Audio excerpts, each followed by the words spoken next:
Hello students, हम फिर उपस्थित हैं अपनी नई वीडियो के साथ। ये video 10th class students subject science के लिए है। इससे पहली वीडियो में हमने आपको दृष्टि दोष पढ़ाए थे और दृष्टि दोष जो कि 5 प्रकार के होते हैं और 5 प्रकार में से हमने एक प्रकार का दृष्टि दोष आपको इससे पहली वीडियो में आपको बता दिया था, यानी निकट दृष्टि दोष हमने आपको इससे पहली वीडियो में बता दिया था। और जो दूसरा दोष आता है दृष्टि का, वो आता है दूरदृष्टि दोष। तो आज हम बात करेंगे दूरदृष्टि दोष की। दूरदृष्टि दोष क्या होता है? तो दूरदृष्टि दोष क्या होता है? मानव नेत्र का वह दोष, मानव नेत्र का वह दोष जिसमें मनुष्य को दूर स्थित वस्तु तो स्पष्ट दिखाई देती है।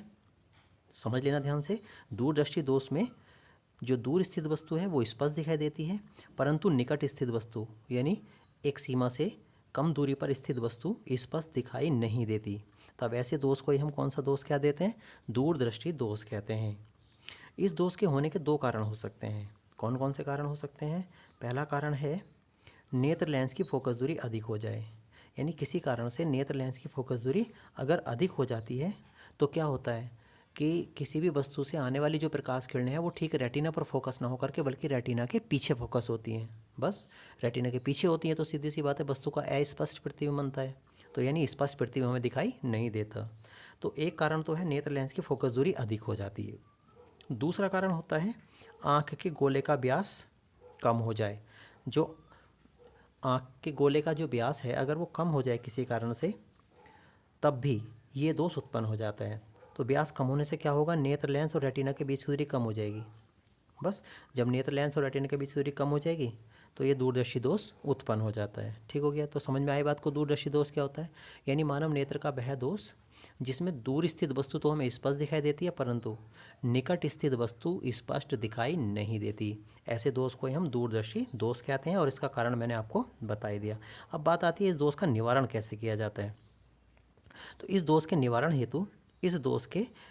हेतु चश्मे में इतनी फोकस दूरी वाला उत्तल लेंस प्रयुक्त करना चाहिए ताकि नेत्र में जाने वाली प्रकाश किरणें दोनों लेंसों से अपवर्तित होने के पश्चात ठीक कहाँ पे फोकस हो? रेटिना पर फोकस होनी चाहिए। यानी ये बात तो पक्का हो गया कि इस दोष के निवारण हेतु मनुष्य को चश्मे में कैसा लेंस लगाना पड़ेगा? उत्तल लेंस लगाना पड़ेगा। और वो भी कितनी फोकस दूरी का?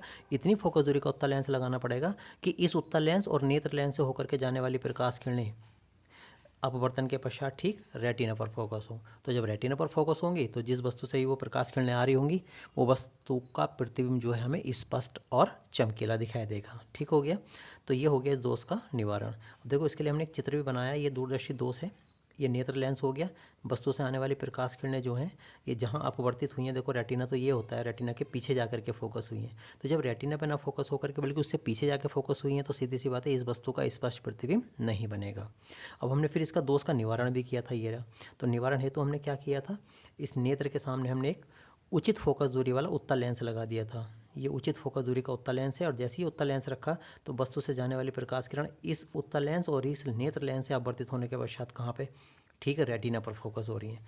रेटिना पर जब फोकस हो रही है तो सीधी सी बात है इस वस्तु का प्रतिबिंब रेटिना पर बनेगा। तो जब रेटिना पर बनेगा तो बिल्कुल स्पष्ट प्रतिबिंब हमें इसका दिखाई देगा। तो ये दूरदर्शी दोष का निवारण भी हो जाता है और दूरदर्शी दोष का चित्र हमने वहाँ पर बना दिया है।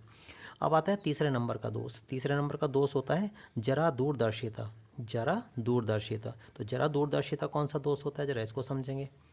दरअसल ये दोष जो होता है वृद्धावस्था में होता है। वृद्धावस्था जानते हो, एक उम्र यानी जब उम्र में वृद्धि हो जाती है, उम्र काफ़ी ज़्यादा हो जाती है तो तब ये दोष उत्पन्न होता है। तो इस दोष से पीड़ित व्यक्ति न तो पास स्थित वस्तु को और न ही दूर स्थित वस्तु को स्पष्ट देख पाता है।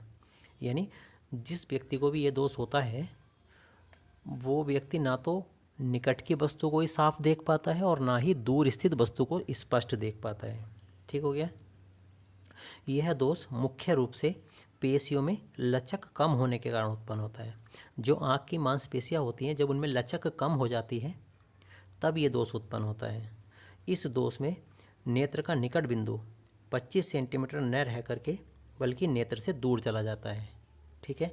यानी जो 25 सेंटीमीटर पर निकट बिंदु होता है वो अब नेत्र के पास न रह करके बल्कि नेत्र से दूर चला जाता है। और ठीक इसी तरीके से जो अनंत का बिंदु होता है, दूर का बिंदु होता है, वो नेत्र के पास आ जाता है। ठीक है? तो इस दोष के निवारण हेतु मनुष्य को चश्मे में द्विफोकसी लेंस, द्विफोकसी क्यों? क्योंकि दोनों प्रकार के दोष उत्पन्न हो गए ना, निकटदर्शी भी हो गया और दूर भी हो गया। ना तो उसे पास की वस्तु दिखाई दे रही है और ना ही उसको दूर की वस्तु स्पष्ट दिखाई दे रही है। तो दोनों दोष उत्पन्न होने की वजह से इसे द्विफोकसी लेंस का प्रयोग चश्मे में करना होगा। चश्मे के ऊपरी भाग में अपतल लेंस जबकि निचले भाग में उत्तल लेंस लगा होता है। ठीक हो गया। यानी इस दोष से पीड़ित व्यक्ति को जो अपना चश्मा बनवाना पड़ता है, उसमें उसके ऊपरी भाग में तो अपतल लेंस होता है जबकि निचले वाले भाग में उत्तल लेंस होता है। ठीक हो गया। तो इस तरीके से करके इस दोष का निवारण किया जा सकता है। ठीक हो गया। तो ये यहाँ पर तुमने 3 दोष हमने आपको बता दिए, टोटल 5 दोष होते हैं। बाकी जो 2 दोष अभी बचे हुए हैं वो नेक्स्ट वीडियो में हम आपको देंगे। तो आज की वीडियो में तो केवल इतना ही था, बाकी नेक्स्ट वीडियो में फिर मिलेंगे। धन्यवाद।